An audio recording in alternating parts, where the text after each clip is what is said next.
Welcome to the Jill on Money Show. It's Tuesday, May 20th, and we are here answering your financial questions. And sometimes they're not as simple as you frame them. Sometimes they actually cover up something much more complicated going on in your life.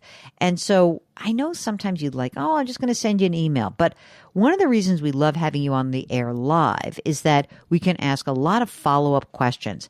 And I was just recently with a wonderful group of female financial advisors. And I said to them, they were sort of like, how could you possibly do a financial plan? These are like super smart, crazy, brilliant people. And like, how could you do like financial planning in 15 or 20 minutes with somebody on the air?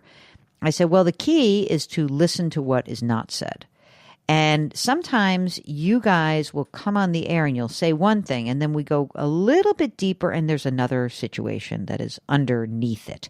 And so one of the reasons I think it's so great to come on the program with us and talk it through, and one of the reasons I think financial advisors who are fiduciaries are so valuable, is that they are really very well positioned, and hopefully I'm still well positioned after doing this for a long time, to uncover the unsaid part of your question and to try to help you figure out what is it that you're really trying to solve for.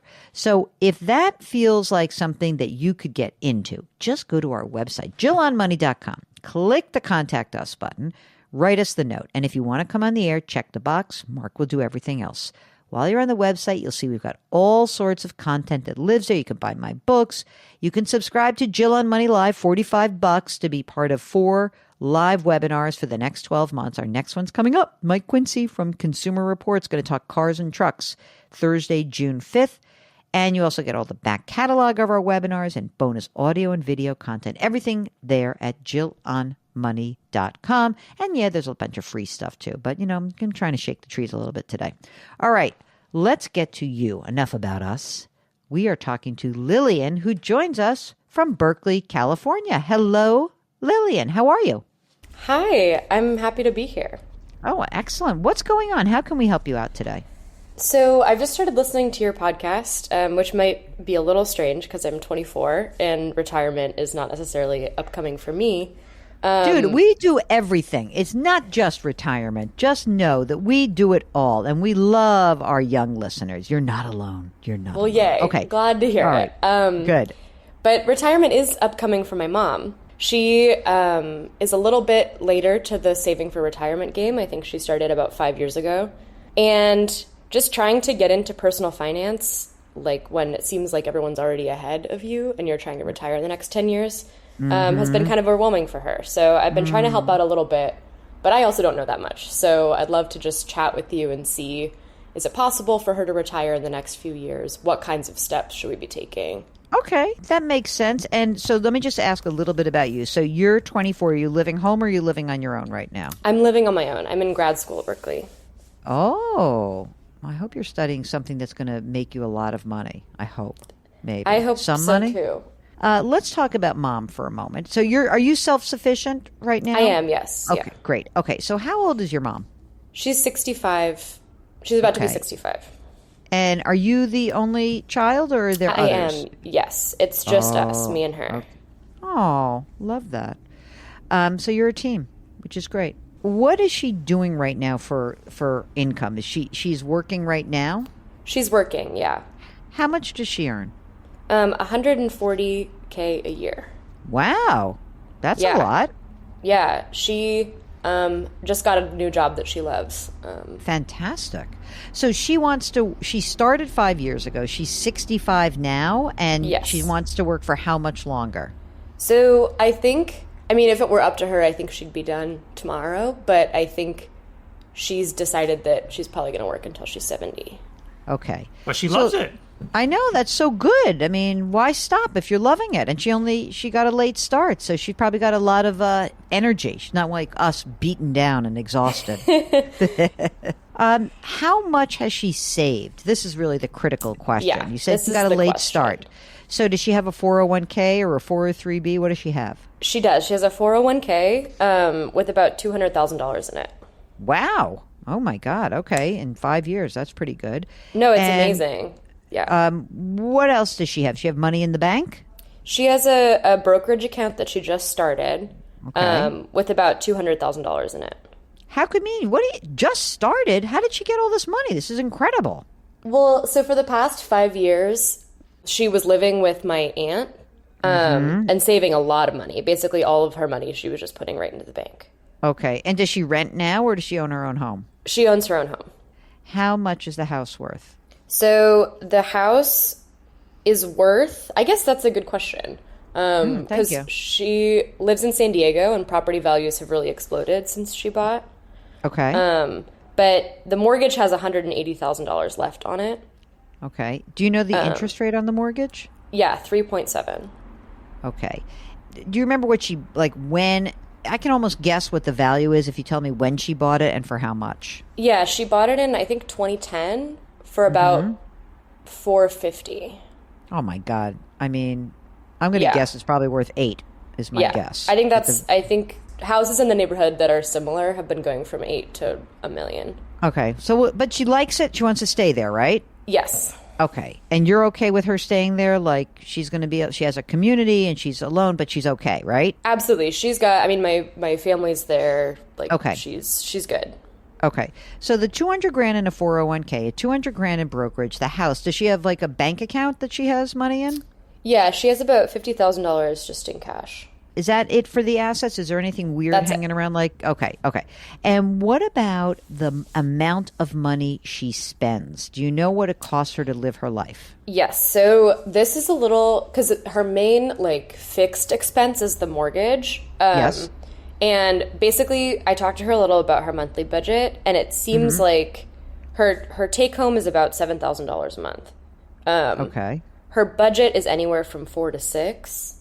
And then the rest of it the rest of it she's been putting on the house. No.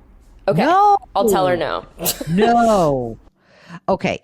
Wait a second. So definitely do not pay down that mortgage. We need her money. Okay. And so just to explain Lillian's mom, if you're going to listen to this, the reason not to pay down the mortgage is we want to try to have you actually accumulate money that you can use. Because if we pay off that 3.7% mortgage, we can't exactly take like your living room into the grocery store in 20 years, right? So we don't want to pay down that cheap fixed mortgage. Just let it be, continue to pay.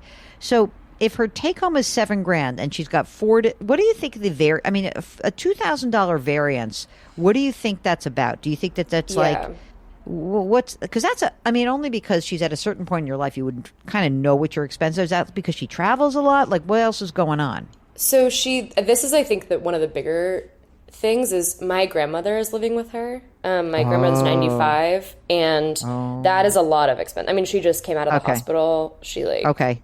Okay, so your grandma lives with her, and your mom is primarily responsible for that. Yes. There's a lot of like female powerful energy here. I'm liking it. It's good.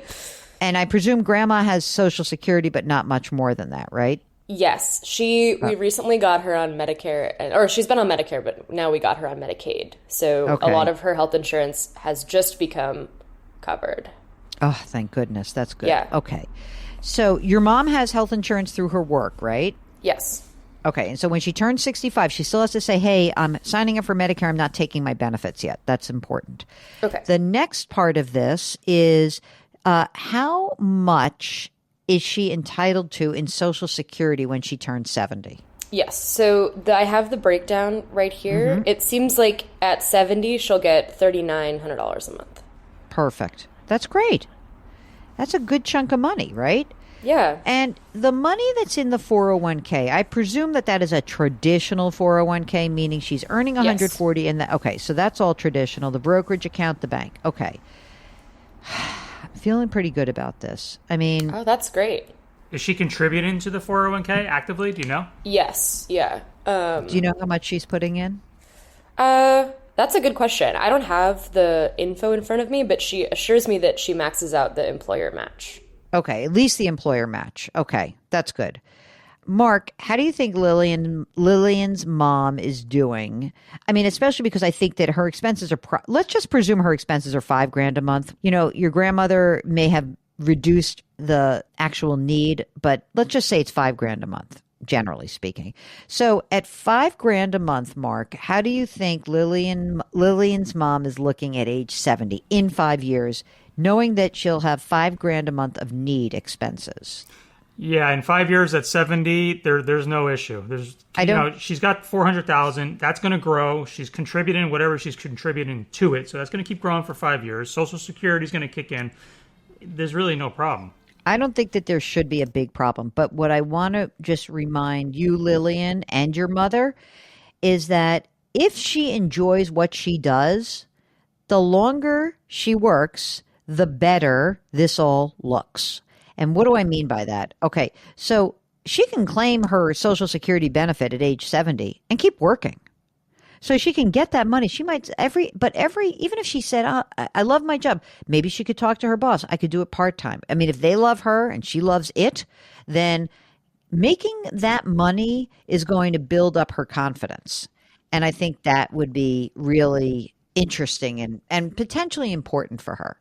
So I think that she's done a great job. I mean, she's really done a fantastic job of cranking it up. It just shows you, right, that you can do a lot if you are motivated to do so. Now, are you worried about it, Lillian? Are you feeling okay? It's so funny. I was preparing for this episode and I was surprised by how high these numbers were because I think I was a little stuck in 5 years ago when she had $30,000 in the bank and that was it. Unbelievable, right? Right. It's amazing. I'm incredibly proud of her. Mark's clapping. Yeah. So I think I feel a lot better now. Okay. But I still like when I think about my life going forward and like wanting to, do you feel like she would be like independent in retirement? Like, would she need contributions from me in any way? No, I don't think she's going to need your help.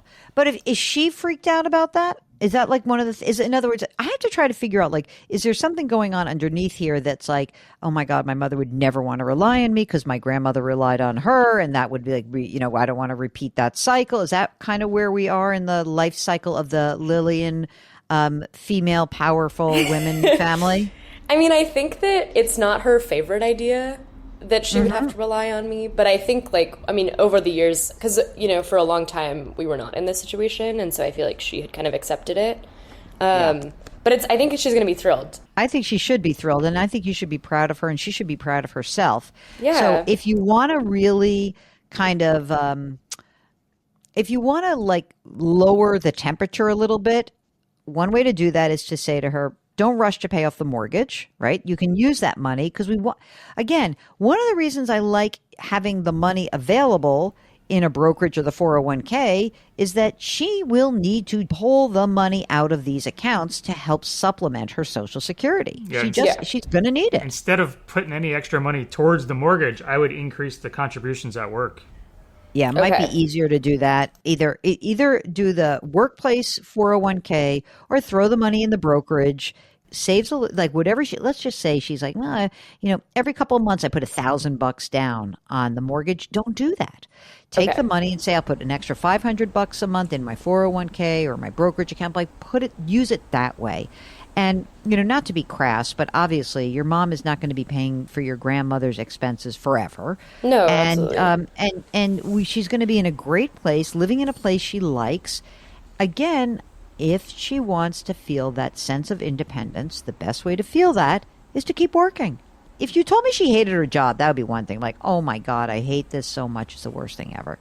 Then we'd figure it out. But again, even if she can just work part-time, in those 70, like basically like 70 to 73, just have a little cash flow come in. It'd be really nice for her to be able to beef up her savings in that way. But otherwise, she's in very good shape, and you guys have done a great job. That's so Mark. Wonderful. It's amazing. It's amazing what she's done in just a handful of years. Really. It's incredible. Lillian, what about for you, 24 years old? Are you going to do you have any college debt? I have a little bit of college debt, but right now the interest is deferred because I'm in grad school. So I plan to just knock that out once I'm done. Baby. I want you to knock that out. Is there anything else that we can help you out with today? I have one small question. My mom's 401k and brokerage accounts are very aggressively invested because of how... Tell her to calm down on that. Tell her to pull that. I've been thinking about that also. Yeah. I mean, I would say, Mark, what do you think is the most aggressive Lillian's mom should be in terms of aggressive, moderately aggressive, growth, balanced? I mean, she is going to work for 5 more years. I'm sort of thinking 70-30 would be about the most risk. But I was even thinking like 60-40. Yeah, 60-40. Just given her age and the timeline. You see, the thing, Lillian, is that we know that if she decides not to work, we will need to pull money out of these accounts. Yeah. Right? We know we're going to have to do that. So it does argue to be a little bit less aggressive. And she's gone through this tumultuous period. And as we speak to you, things have bounced back from the lows in a pretty decent way. Now might be a good time to do that. Okay? Okay. Good? Perfect. Thank you so much. I love it. Female empowerment. It's all what we're about, man. God bless. Lillian's mom, Mark. It's incredible. Yeah, it's a great story. A great story. Great story. If you are worried about your mom, if you're worried about your adult children, if you're worried about yourself, just go to JillOnMoney.com, click the Contact Us button, write us a note, come on the air. We'll talk through whatever is going on. Don't forget, while you're on the website, to sign up for the free weekly newsletter. It is a great way to keep up with the stories you may have missed during the week. You can subscribe to us on the Odyssey app or wherever you find your favorite podcast. Please leave us a rating and review wherever you listen. And we always ask you to please put your hands metaphorically on someone's back. Change your work, change your wealth, change your life. Thank you for listening. We'll talk to you tomorrow.